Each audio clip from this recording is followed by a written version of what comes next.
বিশ্ব উষ্ণায়নের কারণে ক্রমশ পরিবর্তিত হচ্ছে উত্তরের তরাই ও ডুয়ার্সের আবহাওয়া। এই পরিবর্তিত আবহাওয়ার দরুন উত্তরে চায়ের ভাটা দেখা দিচ্ছে, এমনটাই আশা করছেন ক্ষুদ্র চা চাষী সমিতি। গ্লোবাল ওয়ার্মিং বা বিশ্ব উষ্ণায়নের কবলে উত্তরের চা।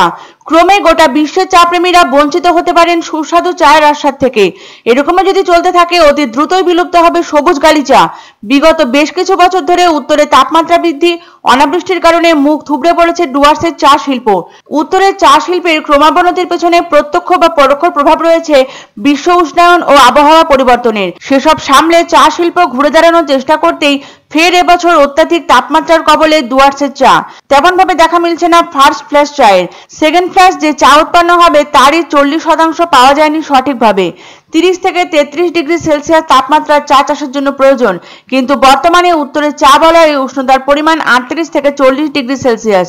150 থেকে 250 সেন্টিমিটার বৃষ্টিপাত দরকার চা চাষের জন্য, নেই প্রয়োজনীয় বৃষ্টিপাতও। আবহাওয়ার এই পরিবর্তনের কারণেই চা গাছের নানা সমস্যা দেখা দিচ্ছে। ক্ষুদ্র মাঝারি চা চাষী সহ বড় বড় কোম্পানিগুলিও এতে প্রভূত ক্ষতির সম্মুখীন হচ্ছে। চা শিল্পপতিদের দাবি এই প্রথম এত গরম পড়ল উত্তরবঙ্গ তথা জলপাইগুড়িতে। ভবিষ্যতে যদি এরকমই গরম থাকে তাহলে উত্তরের চায়ের স্বাদ থেকে বঞ্চিত হবে বিশ্ববাসী। এই বিষয় নিয়ে উদ্বেগ প্রকাশ করলেন ভূগোল মঞ্চের সদস্যরাও।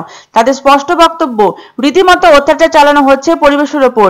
এর উপর রাশ না টানলে এর চেয়েও দুর্বিষহ গরমে জ্বলবে সমগ্র বিশ্ব, বাদ যাবে না জলপাইগুড়িও। তীব্র তাপে ঝলসে যাচ্ছে চা গাছের কচি পাতা। আবহাওয়ার খামখেয়ালিপনায় ব্যাপক প্রভাব পড়ছে উত্তরবঙ্গের চা শিল্পে। বিশেষভাবে ক্ষতিগ্রস্ত হচ্ছেন জলপাইগুড়ি সহ ডুয়ার্সের অসংখ্য ক্ষুদ্র চা চাষিরা। প্রতিকূল আবহাওয়া ও অতিরিক্ত গরমের জন্য গত বেশ কয়েকদিন ধরে কাঁচা চা পাতার সবুজ রং কালচে হয়ে যাচ্ছে।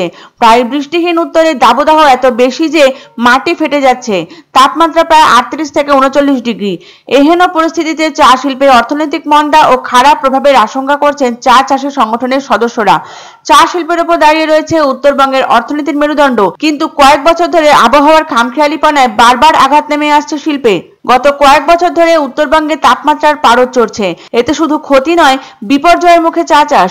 একে তো প্রখর গরমে ঝলসে যাচ্ছে চা গাছের পাতাগুলো, তার উপর বাড়ছে কীট পতঙ্গের উপদ্রব।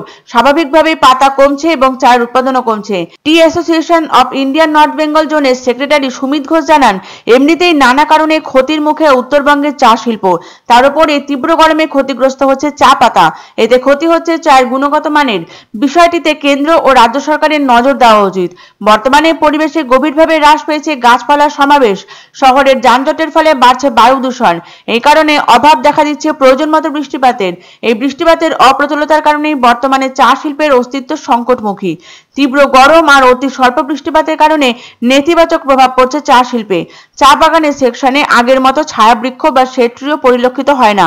এর ফলে অত্যাধিক সমস্যা হচ্ছে চা চাষে। আবহাওয়ার খামখেয়ালিপনা ও পরিবেশের ওপর লাগামহীন অত্যাচার, এই দুই কারণের যোগসূত্রে অদূর ভবিষ্যতে উত্তরের চা শিল্প যে ব্যাপক ক্ষতির সম্মুখীন হবে তা কিন্তু বলাই বাহুল্য। উত্তরবঙ্গের চায়ের এই বৃষ্টিপাতের অভাবে, এবং আমরা আমাদের 26 বছরের চায়ের জীবনে এরকম কোনোদিন দেখিনি। কম বৃষ্টিপাতের প্রভাবে প্লাস অতিরিক্ত তাপদাহের জন্য আমাদের যে ফসলও নেই। কিন্তু এই বছর দেখা যাচ্ছে চায়ের উৎপাদন কম, ফার্স্ট ক্লাস পেলাম না, সেকেন্ড ক্লাসে 40% উপরেই নাই, কিন্তু চায়ের দামও বাড়ছে না।